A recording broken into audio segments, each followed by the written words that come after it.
The best part? I was sitting in my truck in the parking lot of Meridian Pipeline Solutions on a Wednesday morning in February, watching the temperature read -18 on the dash, holding a Tim Hortons double-double that had gone cold an hour ago, and somewhere on the 14th floor of that building, in front of a room full of National Energy Board regulators and provincial pipeline inspectors, the system I had spent 11 years building was asking them a question none of them could answer.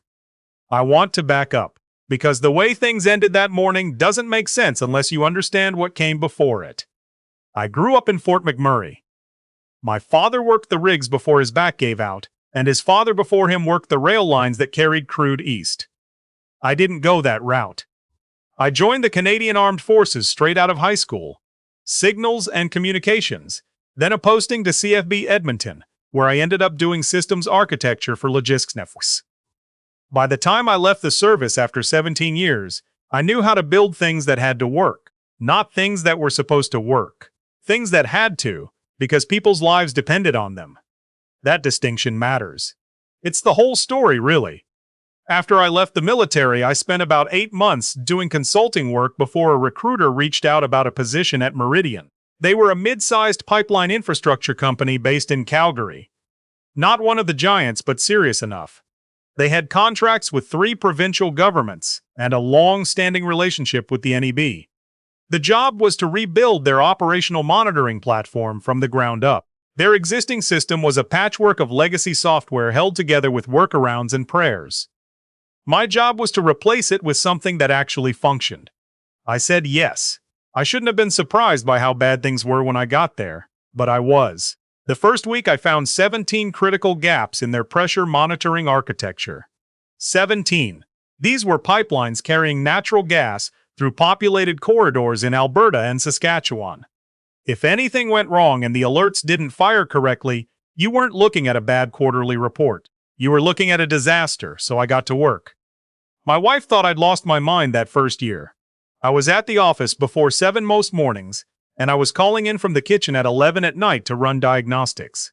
She didn't complain. She understood what I'd come from. Understood that when something matters, you don't half do it.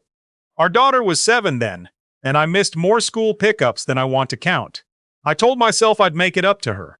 I told myself a lot of things. What I built over the next 11 years was called Flow Sentinel. It monitored every kilometer of Meridian's active pipeline network in real time. Pressure variances, flow rates, temperature anomalies, valve integrity across more than 2,000 kilometers of infrastructure. It integrated with Environment and Climate Change Canada's weather data feeds, correlated risk factors dynamically, and triggered a graduated alert system that escalated based on severity and proximity to populated zones. I built the architecture. I wrote the core logic. I trained every operations team that ever sat in front of it. Flow Sentinel was my name for it. The official internal name was something corporate and forgettable, but everyone on the floor called it what I called it. My director at the time was a man named Everett. He was old school, came up through field operations, didn't understand half of what I built, but he trusted me completely and he left me alone to do it. Best boss I ever had. We used to talk hockey in the elevator, argue about whether the Flames had any hope, drink terrible office coffee and pretend it was fine. He retired in my 9th year there, and I genuinely felt the loss of him. His replacement was a man I will call my new director. He arrived from a company in Vancouver with a reputation for modernizing operations, which in practice meant cutting costs, rebranding existing work as innovation, and surrounding himself with people who told him he was brilliant. He didn't come from the field. He'd never stood in -30 watching a pressure reading climb, and knowing you had about 4 minutes to figure out if it was a sensor glitch or the beginning of something catastrophic. He was a PowerPoint man. I don't say that as a generalization. I say it because in 2 years I watched him make every significant decision based on a deck prepared by someone who also didn't know what they were talking about. We didn't click. That's putting it gently. He thought I was insubordinate because I pushed back on things that were dangerous. I thought he was reckless because he was. The relationship was functional but cold. I kept my head down. I kept building. Flow Sentinel was running well. That was what mattered. Then his son-in-law arrived. I found out the way you find out about these things in a company. Through the kind of passing comment that's meant to sound casual, but carries a freight of implication. My director mentioned in a team meeting that a new digital transformation coordinator was joining the department, someone with a background in social media strategy and content production who was going to help Meridian tell its story better and build stakeholder engagement through digital channels. I assumed this person would be somewhere in communications, nowhere near operations. He was assigned a desk 12 feet from mine. His name was Bryce, 26 years old, no engineering background, no safety certification, no clearance of any kind. He had run a fairly popular YouTube channel about backcountry skiing and had briefly worked for a marketing agency in Vancouver. He was my director's wife's younger brother, close enough to family that my director treated every professional question about his placement as a personal attack. Bryce was friendly enough in person. That wasn't the problem. The problem was what came next. About 3 weeks after Bryce arrived, my director called me into his office and told me that as part of Meridian's new transparency initiative, they were exploring ways to give the public a window into pipeline safety, to combat what he called the optics problem the industry had with younger Canadians, and that Bryce, given his background in content creation, was going to be producing a series of videos and social media posts from inside the operations center, and that I was going to be the one to walk him through Flow Sentinel and explain how it worked so he could make it accessible. I sat across from my director for a moment without saying anything. Then I asked him whether he had spoken to anyone from compliance. He said the initiative had been discussed at the executive level. I asked whether the NEB had been informed, given that Flow Sentinel contained live operational data, pressure readings, valve status indicators, and real-time geolocation of active pipeline infrastructure.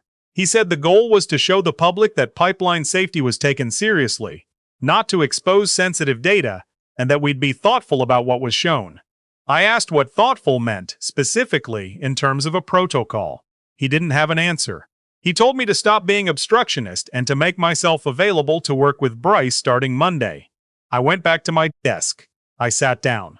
I looked at the Flow Sentinel interface running its quiet, constant work across 3 monitors, 2,000 kilometers of infrastructure, communities on either side of those lines. I thought about what it would mean to have unvetted footage of that system's live interface.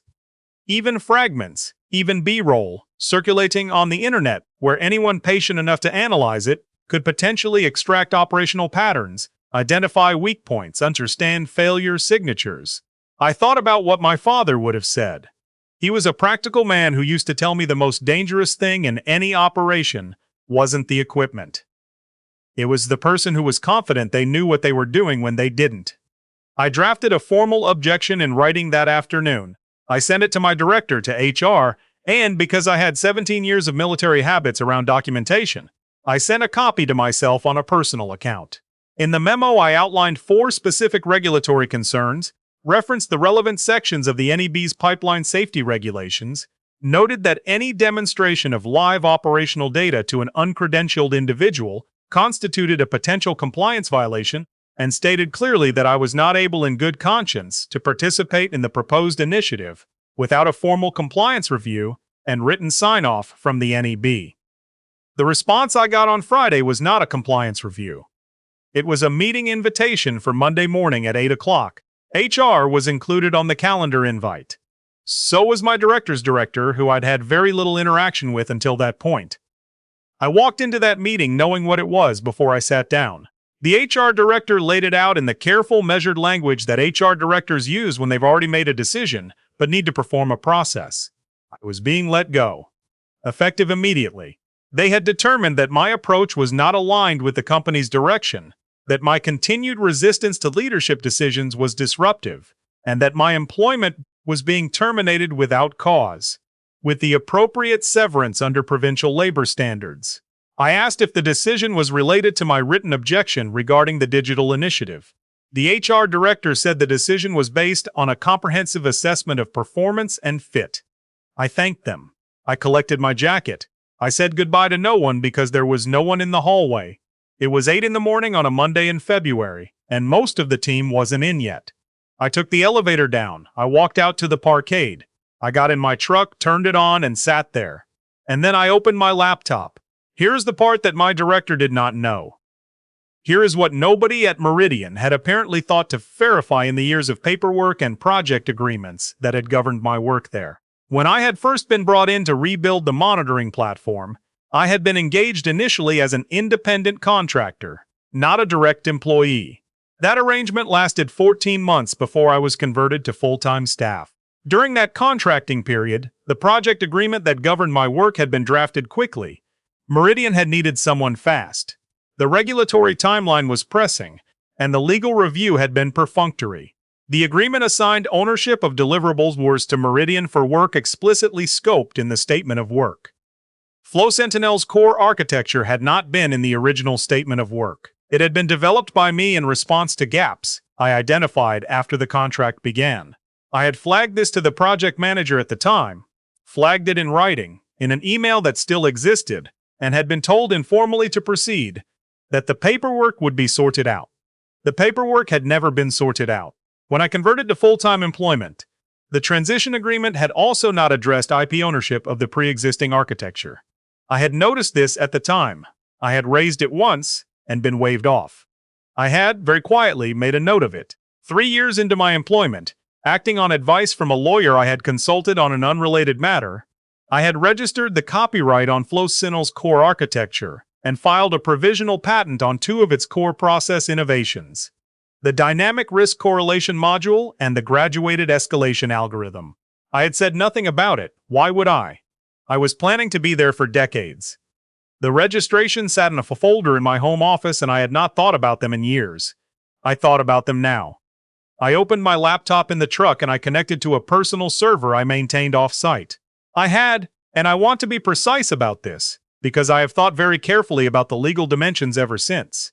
I had built into Flow Sentinel a maintenance access pathway that I used legitimately during my employment for remote diagnostics. I had disclosed this pathway to the IT department. It was documented. What I did that morning was access that pathway and activate a feature I had also built and also documented, which was a licensing validation module. Flow Sentinel on startup could be configured to verify whether the installation was operating under an active license. During my employment, that validation was set to always return true. I had changed the setting on Friday before I left. At approximately 11:45, in a boardroom on the 14th floor of the Meridian building, in front of a scheduled review meeting with National Energy Board compliance officers, Flow Sentinel prompted for a license key. I know what happened in that room because my wife's colleague knows someone who works in Meridian's regulatory affairs team. I know it because it became, in a contained and very corporate way, something of an incident. The system didn't crash, it didn't alarm. It simply paused and displayed a single dialog box that asked very politely for a valid license code to continue operation. The NEB representatives asked what was happening. The operations team couldn't explain it. IT was called. IT couldn't resolve it. The meeting was suspended. I sat in my truck and I watched my cold coffee and I waited. The call came at 1 in the afternoon, not from HR. From my director's director, the most senior operations executive at Meridian. I let it go to voicemail. He called again at 1:15. I let that one go too. At 1:30, I got a call from a Calgary area number I didn't recognize. I answered it. It was a lawyer, Meridian's general counsel. She was professional and composed. She said there appeared to be a licensing issue with the operational monitoring platform and asked whether I might be aware of how to resolve it. I said I might be. I said I'd want to speak to my own lawyer before having any further conversation. She said she understood completely and asked how quickly I might be able to arrange that. I already had. I had called my lawyer from my cell while the other line rang. What followed was not quick. These things never are. There were 6 weeks of back and forth, of legal letters and position papers, of my director's director flying to meet in a boardroom I never set foot in again. What Meridian discovered, with the help of their IP counsel reviewing the original contractor agreement and the subsequent employee conversion paperwork, was that my lawyer's position was correct. The core architecture of Flow Sentinel had not been property of Meridian. It had been mine. I was not trying to destroy the company. I want to be clear about that. The pipeline infrastructure was running fine. Flow Sentinel had a manual override protocol that IT eventually found and used within 4 hours of the license prompt. No operations were impacted. What I had done was make a point, in the most precise and irrefutable way I knew how. I had made the question real for the room. The settlement negotiation took another 3 weeks after that.